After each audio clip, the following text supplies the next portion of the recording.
Modern Mahjong's here with Thursday's Daily Talk of the Tiles. Today's May 29th, 2025. Where did the month go? If you haven't heard any of these videos before, we have a full playlist of all of our previous talks, as well as many other informative videos. Before we get started, some quick notes about replacement cards. If you ordered directly from the league, they are on the way based on when you ordered. If you ordered from a charity collector, it should be the same so long as they submitted your name and address directly to the league. If you ordered from a store or somewhere else, you need to contact the purchaser and go over what is going on with those cards. We, Modern Mahjong, have cards in hand ready to ship. They are the new cards, $14, $15, letting you know that when you check out, you will see a charge for shipping because we do ship with tracking. So you will get an email when you place it, and you'll get an email when the card's on the way, and follow along as your card happily makes it to your table. Today's tile topic, thinking of entering a tournament, how to prepare. We briefly touched this in a previous talk, but now we're going to go into differences in the rules. Most importantly, make sure you know the card. Make sure you're prepared for the tournament. We have great tips on our website and in our Zoom talk replay about bringing a sweater, making sure you have your card, making sure you know how to get to the tournament beforehand so you're not running late, all that fun stuff. Make sure you can compete in the amount of time given. So it's usually 4 games in about 50 minutes. A lot of the time is very quickly setting up the wall, but just make sure you know how to keep pace.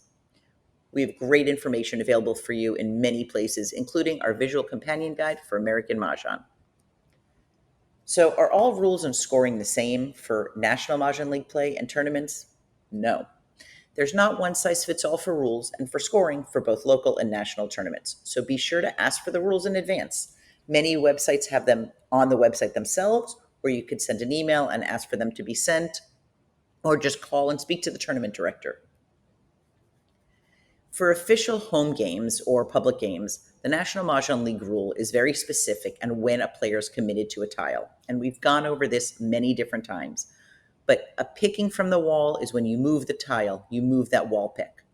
Discarding is when you fully name it or it touches the table.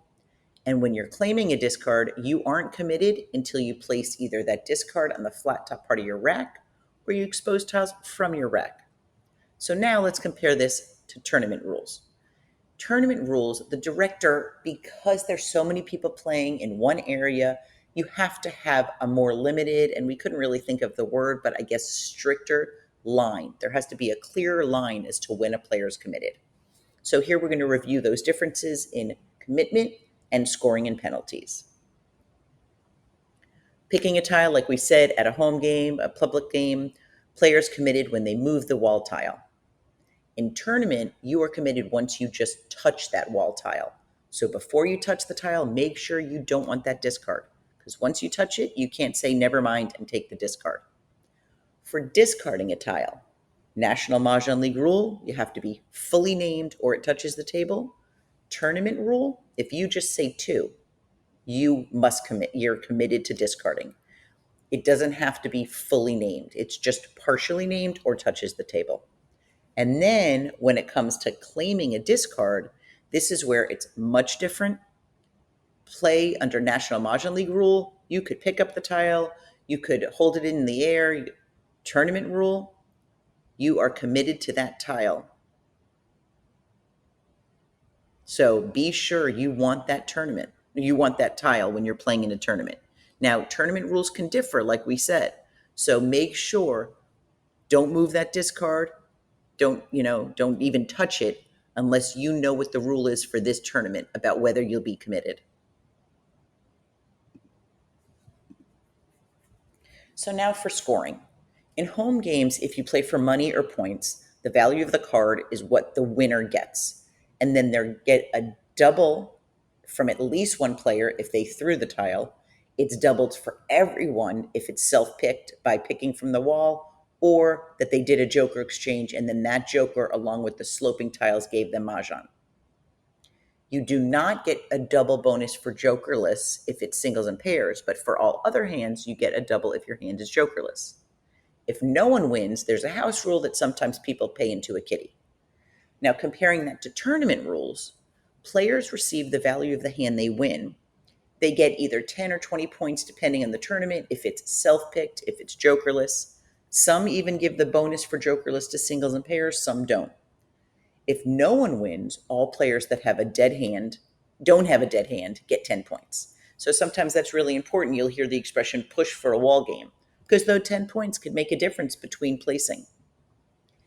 Now, when it comes to penalties, a lot of the way that the book is written, the National Mahjong League, Mahjong Made Easy, is to encourage players to use best practices, but it doesn't really have penalties. For example, looking at a blind pass.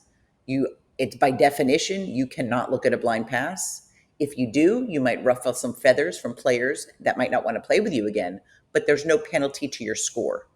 Where at a tournament, you would get minus 10 points in some tournaments.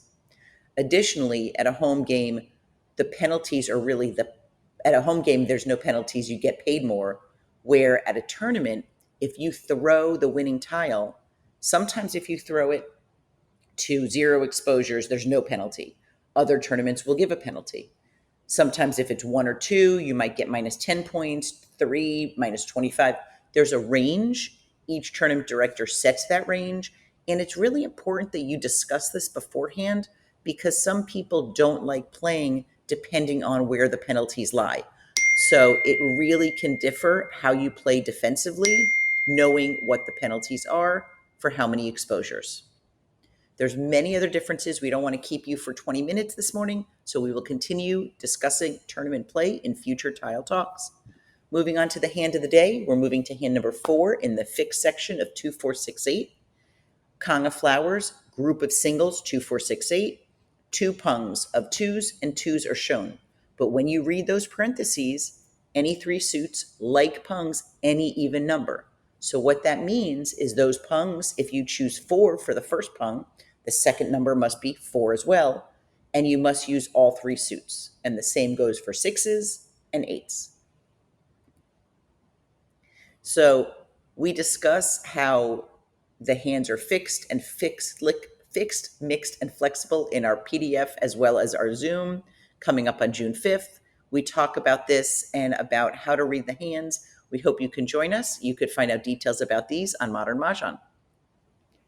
We are so excited to be heading to New York for both the Egg Roll, Egg Cream, and Empanada Festival on June 15th, and we are hosting a fundraiser for the Honors Bridge Club on June 17th. Doors are open at 5 p.m. It's going to be a reception of wine, cheese, fruit, and dessert, as well as social games to connect our Mahjong community and raise funds for the Alzheimer's Association. We hope you can join us. Registrations on modernmahjong.com. This is information about our June 5th Prepare to Pivot Zoom. We are back. I think now this might be our 5th class that we're doing. So people keep asking us to continue, and we love doing them. 75 minutes long, live, no replay. Space is limited, so you could register on our website. We know that a lot of Mahjong players are learning and improving their game of Canasta. Here's a great way to improve virtually 3 classes. If you can't make all 3, this will be recorded and you could watch for a full month after. So the registration is being handled by kveller.com, which is My Jewish Learning.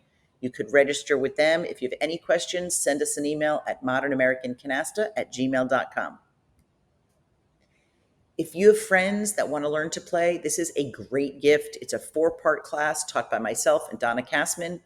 You could learn official National Mahjong League rules, 4 classes, the 23rd of June, 25th, 30th, and 2nd, 75 minutes long. And for 1 full month, you could watch. If you missed it, you could watch it, or you could just watch it as a review for 1 full month. So you could register for that on our website. And this is the PDF we talk about, 95 pages. You could choose to print or save. It is available on modernmahjong.com. So if you have other topics you'd like us to discuss, please let us know. We had a lot of feedback that you're enjoying the hands of the day, making you think in different ways about certain hands. Just seeing them in different ways sometimes is helpful. Let us know, send us an email. And if you aren't following us and this just happened to be in your feed, make sure you like, comment, save, and share. Follow us, subscribe to our YouTube channel, as well as visit modernmahjong.com. We have a great collection of gifts, and you could subscribe to our email newsletter so you don't miss out. With that, we hope you have a great day and a great game.